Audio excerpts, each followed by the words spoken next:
Welcome to the day 4 of the 180 days challenge. একটু late হয়ে গেছে।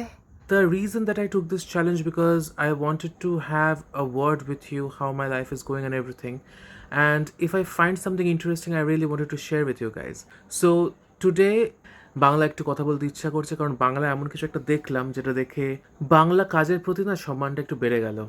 চাপ দিচ্ছি না, বিশ্বাস করেন। So today is a Sunday and I didn't disappoint myself and anyone else because mom prepared fried rice with paneer and other veggies. আমরা কি একটু আলু খাবো না? খাবো না একটু আলু? I actually cooked some gile-mated torkari, which is like chicken liver and gizzard. Is that how you say it? Gizzard. Never mind. And it was delicious, very sweet. Thank you, Pratik and Pradeep, for bringing, like, introducing me to that particular delicacy. I never knew about this rice, and this is a GI tagged rice from Raiganj, and I'm so blessed to have and like smell. And the second reason I'm so happy today because from 5:30 onwards I started watching a very particular Bengali series which is called Chotolok. আরে না না, আপনাকে থোড়ি বলেছি, নামটাই দেখুন ছোট লোক। And এটাই একটা ভালো সময় আমি এখন বাংলায় ফেরত যাচ্ছি যেটা আমার রুট, যেটা আমার মাতৃভাষা।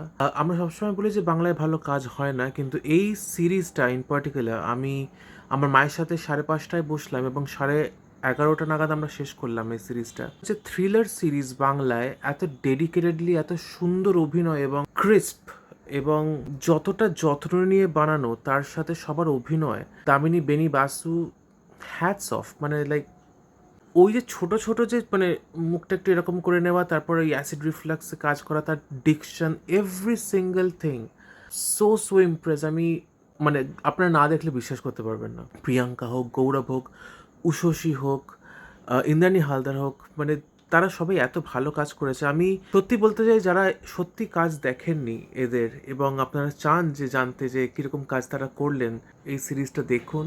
জি5-এ আছে এবং বাংলা ছবি হোক, বাংলা ওয়েব সিরিজ হোক, সেটার পাশে থাকুন। সাথে থাকলে আপনারা বুঝতে পারবেন যে কত কিছু আপনারা মিস করে যাচ্ছেন বিকজ অফ দ্য ফ্যাক্ট যে আমাদের কাছে ডিস্ট্রিবিউশন, মার্কেটিং, পাবলিসিটি এসবের খরচাটা নেই, কিন্তু কত ভালো কাজ কত কমের মধ্যে দিয়ে বার করে নেওয়া যায়, এরকম অসাধারণ কাজ আপনারা কিন্তু মিস করবেন না দয়া করে। এবং lastly I want to thank Indranil Roy Chowdhury, সত্যি ছিটকে যাওয়ার মতো।